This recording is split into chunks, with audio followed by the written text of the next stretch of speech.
One of the common symptoms of being a people pleaser, of wanting to do things for others, please people, not let people down, even at your own expense, is you can tend to over explain why you may not be able to do something or to help someone.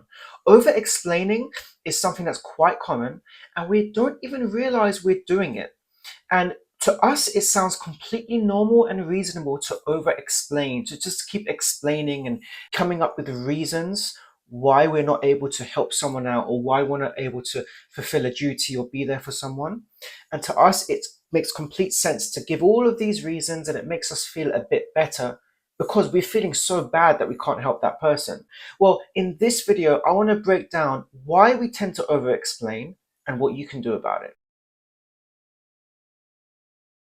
Before we get into it, I'm Desh, I'm a qualified counsellor, and my job is to support people on their mental health journey that includes building up their self-esteem and looking into different issues of why people feel bad about themselves and how it affects their relationships. And one of the areas is over-explaining. I encourage my clients all the time to not give too many reasons why they can't do something, to understand why they have a need to over explain, and just to simply set a boundary of when you can and cannot do something, and not to give too many reasons for it, because it's not your responsibility to provide that person with a whole list of reasons. Now, the reason we have a tendency to over explain is because on a deeper level, we feel like we're letting that other person down. So let's say you're in a work situation and you'll have a day scheduled off and your boss says, actually, I need you to work on that day because there's these things I want your help with. You may feel bad about the fact that you can't come into work, you can't swap your days, and you may come up with a whole lot of reasons why you're unable to do it. So you may say to your boss, I'm so sorry, I booked a holiday, I'm unable to reschedule it. If I do reschedule it, they say they're going to charge me this much. I just can't afford that at the moment. So you could very quickly get into all the reasons why you can't do something. And what you're really communicating is, I really want to do this for you, and I'm sorry that I'm letting you down. I just don't have any choice right now. That's how probably you feel deeper down. That's why we over explain, because without directly telling that person we want to help and that we want to do that thing, and in any other circumstance we end up giving a whole load of reasons. And I want to encourage you, if this is you, to just stop and ask yourself, why am I giving that person all of these reasons? Why am I listing everything? Why can I not just say, I'm unable to do that? If you said to someone, sorry, I can't do that, or I can't help with that right now, and just leave it at that, what comes up for you emotionally? Are you worried that they're going to judge you? Are you worried that they're going to see you in a bad light? Are you worried you may even lose your job or that friendship will end? So there's like a spectrum of how emotionally intense we feel in those situations. So you need to stop and ask yourself, why am I giving all of these reasons? Now, there's a good chance you don't even realize you're doing it. You don't even realize you're over explaining. You just do it automatically because emotionally it fits with how you feel. You feel you have to. You feel you have a responsibility to explain why you can't do something. And this is a common tenet and symptom of being a people pleaser, wanting to be there for others.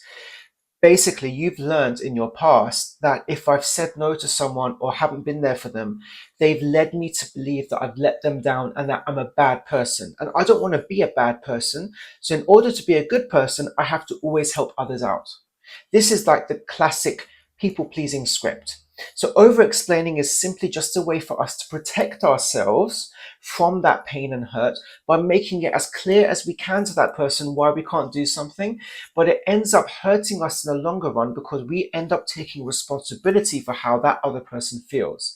And this is not what is right. This is not what your responsibility is. You only have responsibility and duty for you, for how you feel, not for someone how someone else feels. This is an important consideration you need to make, because this will help you to stop over explaining and to end the cycle of people pleasing. Look at times where you do over explain, and you may have to get feedback from others about when you do over explain, because it may not be that obvious.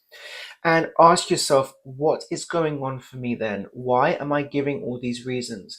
Why can't I just say no to something and let go?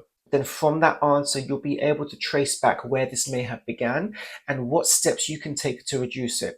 One of the steps you can take to reduce it is to be able to sit with the discomfort of saying no, know what that feels like, and understand and reframe what saying no means. Saying no does not mean that that person will hate you, or that you'll get fired, or that you'll be seen as a bad person. It simply means that you are choosing where you spend your time and attention, and you are willingly doing something for someone rather than out of obligation because of your own feelings of inadequacy.